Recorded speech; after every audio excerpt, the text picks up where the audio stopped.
vous a pas déjà dit que la taille, la taille, genre la taille aidait, elle aidait beaucoup la taille. Bah là tu vois, c'est synonyme. Les gens de l'Est sont vraiment trop grands. Ils sont trop grands. Et ça, c'est un crime. Les gens de l'Est de l'Europe, vraiment, ceux de Balkans, vous êtes vraiment trop grands. Vous avez vraiment trop grand. Moi, j'ai un pote, il est kosovar, il est grand. Il est très très grand. Vraiment, il fait 1m80 déjà. Mais ça, voilà, hein, ça croise, c'est pas fini, il fait dire 1m80. Et moi, bah, moi, à côté, je suis tout petit, mais c'est pas, voilà, hein, c'est comme ça, hein. Mais voilà, la Serbie a pas du tout démérité son match nul, hein. Ils l'ont très bien mérité. Comme le Portugal n'a pas tant mérité de perdre, il devait gagner même. Ah, le Portugal aurait dû gagner, hein. Ah, parce que là, en fait, le titre, en quelques secondes, le titre a changé. Ah, il a complètement changé le titre, hein. Parce que là, c'est gros vol. Le titre, ça va être gros vol, hein, je vous le dis direct. Mais si ce truc n'aurait pas eu lieu, ça aurait été nul, Germain. Nul, on l'a nul, très nul. Voilà, ça aurait été ça, très nul. Vraiment, Germain est nul. Voilà, il faut le dire, Germain est très nul. Il est énormément nul. Il est vraiment très nul. Il est pourri, il est nul. Comme le Portugal en deuxième mi-temps, il est nul. Très nul. Pas de crack, nul. Germain est nul. Bon, au bout d'un moment, il va falloir parler de la composition d'équipe. C'est un 4-3-3, il me semble, hein. Donc on avait Anthony Lopez au goal. En défense centrale, on avait Fonte, Ruben Dias. À droite, on avait Cédric. À gauche, on avait Joe Cancelo. Au milieu de terrain, on avait Sergio. Ouais, Sergio qui est titulaire.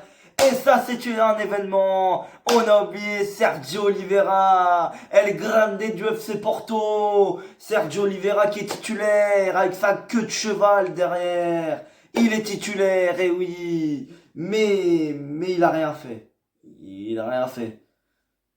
Il a rien fait. Mais quand même, il était là. Et ça compte. Il était là. Bruno Fernandes, bien évidemment. Danilo Pereira. Et en attaque, on avait à droite Bernardo Silva. À gauche, on avait El Grande Diogo Jota. Et en El Grande del Bandit de la Liverpool, hein. Et en pointe, on avait le vieux, oui, le vieux sportif, voilà, le vieux sportif qui s'est fait éliminer contre Porto, le pauvre, hein. La Juventus, vraiment, ah non, la Juventus a fait un mauvais match, hein. Ah ouais, Porto, ils ont rien fait, hein. C'est juste la Juve qui a fait un mauvais match. Porto a vraiment fait non, Porto, ils ont rien fait. C'est juste la Juve qui a fait un mauvais match, bien évidemment. Et Ronaldo, c'est pas de sa faute, hein. C'est clairement, voilà, c'est pas de sa faute. Ronaldo, voilà, hein. Porto, voilà, tout simplement, c'est à cause de nous, hein, qu'il est devenu comme ça. Mais malheureusement, des fois, je regrette que Porto ait éliminé la Juve, hein, des fois, parce que peut-être que ça nous aurait peut-être fait un autre match, hein, voilà. Bon, après, faut pas oublier que Ronaldo il m'a triplé juste après, hein. Mais après, il est devenu pourri, hein, il est nul, hein. Clairement, Ronaldo, il est nul. Mais quand il est nul, bah, il y a des fois dans le match où il peut te faire des différences. Et là, la différence, elle aurait pu se faire. Alors, d'abord, je vous parlais des buts. El Grande del Bandito de la Liverpool, il a marqué un doublé, voilà, hein, clairement, Diogo Jota, hein. C'est vraiment un grand joueur, c'est un joueur, hein. C'est un trop gros joueur, putain. Quand je pense que on l'a trop vite vendu, le FC Porto, on l'a trop vite vendu. Parce que Diogo Jota joue au FC Porto, donc on l'a vite vendu. Malheureusement, il a explosé à Wolverhampton, ce fils de chien. Voilà. Parce que Wolverhampton, c'est le Portugal, voilà, c'est le Portugal. Voilà, Wolverhampton, c'est le Portugal, c'est pas du tout anglais, c'est le Portugal, c'est un club portugais, voilà. Donc voilà. Et il nous a fait un match de crack, il a mis un doublé, voilà, rien à dire. Et on a également un deuxième but de Diogo Jota avant la 40e minute, voilà, très très beau. Oh là là, c'est incroyable. J'ai le seum. J'ai vraiment le seum. Bon, ensuite réduction du score direct de Mitrovic. Voilà, et on a deux de Mitrovic. c'est Mitrovic, oui. Il y en a deux, hein, un attaquant et un défenseur. L'attaquant, il joue. L'attaquant, je crois, il joue en première ligue. Et le défenseur, il joue à Strasbourg. Donc voilà. Oui, un joueur de Strasbourg est serbe, oui. Il joue en équipe de Serbe, tranquille. Voilà. Et l'égalisation, c'est l'égalisation d'un joueur. Alors, c'est sur un contre incroyable. Alors, Radonjnik. Alors, Mohamed Eni. Mohamed Eni, on va parler de Mohamed Eni. Radonjnik, oui, Radonjnik. Radonjnik. L'ancien. Je sais même pas s'il joue encore l'OM, lui. Je crois qu'il est parti hein, de l'OM, je suis pas sûr. Radonjnik, voilà. Vraiment, il était nul à Noël, à l'OM. Hein. Vraiment, il était nul. Mais là, voilà. Il sort vraiment avec la Serbie, là, incroyable. Vraiment, il nous a kické le cul. Voilà. Il nous a vraiment enculé sa grand-mère. Voilà. Je crois que Radonjnik est aussi rapide que Kylian Mbappé-Lotin. Vraiment, il est vraiment très rapide. Radonjnik, moi, je le ramène à FC Porto tranquillement. Viens, Radonjnik, viens! Si tu veux, je viens te chercher en Serbie, puis je te ramène au FC Porto. Hein. Voilà. Comme ça, tu remplaceras El Grande Tecatito Corona quand tu partiras. Hein. Tu vas le concurrencer. Parce qu'il a joué à droite quand même. C'est un... Voilà. Mais bon. Anthony Lopez, c'est pas un pitre. Donc il nous a quand même sauvé un petit peu. Hein. Anthony Lopez, vraiment, il nous a un petit peu sauvé. Surtout sur la volée de Tadic. Putain, ce joueur est incroyable. Mais j'ai oublié qu'un certain Luka Jovic existait. J'ai oublié qu'il était serbe.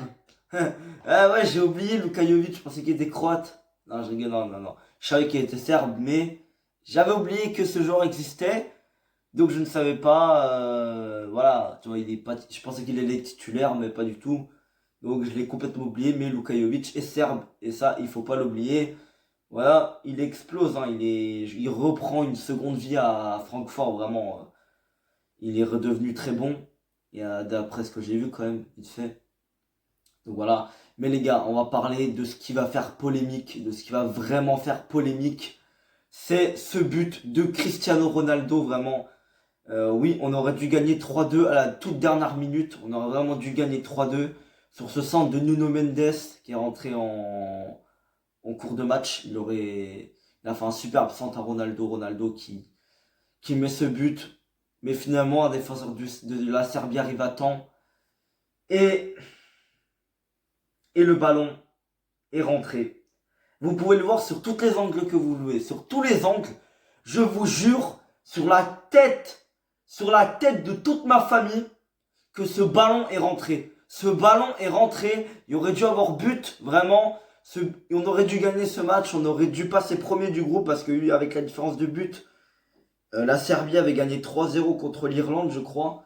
Donc, et nous que 1-0 contre l'Isère. Donc finalement, on est deuxième, on reste deuxième. Mais finalement, je crois qu'on est toujours qualifié pour la Coupe du Monde. Mais on aurait dû gagner ce match. Voilà, 3-2. Après franchement, voilà, c'est comme ça. On n'a pas gagné, j'ai le seum un petit peu quand même. Ronaldo, les gars, ceux qui vont le traiter de lâche, parce qu'il a lâché le capitaine, il a lâché le bracelet de capitaine, c'est parti. Bon, déjà, il y a deux choses. Déjà, bon, le match était terminé, donc en soit que Ronaldo soit parti ou pas, ça sert à rien. C'était la toute fin. L'arbitre avait sifflé quand il est parti, donc de toute façon, voilà, ça servait pas à grand chose. Et en plus, je pense que j'aurais réagi pareil que lui. Je pense que clairement, ma réaction aurait été tout de même que la sienne. Vraiment, Ronaldo et sa réaction est tout à fait compréhensible. Vraiment, je me serais vraiment énervé comme lui. Donc, je pense que la réaction de Ronaldo est compréhensible. Donc voilà les gars. J'ai le seum. Alors oui, on va faire les top et les flops. J'avais complètement oublié ça. Alors en top les gars, Bernardo Silva, il a fait un match de sale. Hein. Il a fait vraiment un match de malade. Vraiment, c'est un malade. C'est un malade, Bernardo Silva. C'est vraiment un malade. Il est vraiment tout petit. Il est tout petit, Bernardo Silva, mais il est vraiment incroyable. Et on a Diogo El Grande de la Bandito de la Liverpool, hein, la Bandit Liverpool, bien évidemment, hein, il a été incroyable, un doublé de Diogo, hein, Diogo Jota, vraiment incroyable, hein, ce mec vraiment, c'est un crack, c'est un crack de la Liverpool, de la Portugaise. Et puis bien évidemment le dernier, bah il est rentré, j'ai bien aimé son entrée. C'est Renato Sanchez, voilà. J'ai adoré son entrée. Incroyable, incroyable. Et en flop, même si il aurait pu nous donner la victoire, Ronaldo quand même, hein. Il a fait un match sale, il a fait un match de merde. Il a tout loupé. Il a tout loupé à part son but, même s'il a pas compté, mais il a quand même marqué. Ça a pas compté. Donc voilà. Donc finalement, Ronaldo a été pourri. Il a été nul, nul, nul. Voilà. Ensuite, les gars, la défense centrale, voilà, toute la défense centrale, vraiment. Comment ça se fait que tu te prends un but par Mitrovic? Alors oui, il va falloir en parler. Je vous ai dit au début, hein, que ça se faisait pas, que c'est un crime que les gens de l'Est font 2 mètres de haut. Voilà, je vous l'ai dit. Mais c'est la vérité, Mitrovic, il fait 2 mètres de haut. Mes frères, Danilo Rubén-Dias, je crois, ou Fonte, je sais plus. Wesh, ils se prennent la misère. Mitrovic, il fait 4 mètres de haut. Il fait vraiment 2 m 23, ce mec. Il est vraiment grand. C'est une tige. Pavlovic, il fait 2 m 36, ce mec. Il y a que Radonjnik et Tadic qui sont petits à peu près. Qui font 1m75, 1m80. Faut 1m80. Oui, il faut 1m80, je pense. C'est tout. 1m80 pour la Serbie. Pour les Serbes, 1m80, c'est vraiment tout petit, hein. C'est vraiment tout petit, c'est vraiment minuscule, c'est vraiment nain. Pendant que tu as des Portugais qui font 1m65, hein, n'est-ce pas Bernardo Silva? Bien évidemment. Mais petit par la taille, mais grand par le talent, hein, comme le disait un certain AZ Story pour Marco Verratti, mais Verratti et Bernardo Silva, même, c'est le même combat, ils sont vraiment talentueux, c'est vraiment des gens talentueux. Vraiment voilà. Alors les gars, je vais vous laisser. Salut, j'ai le seum. Donc les gars, je vous rappelle que ce débrief ira dans le débris des Goutada TV.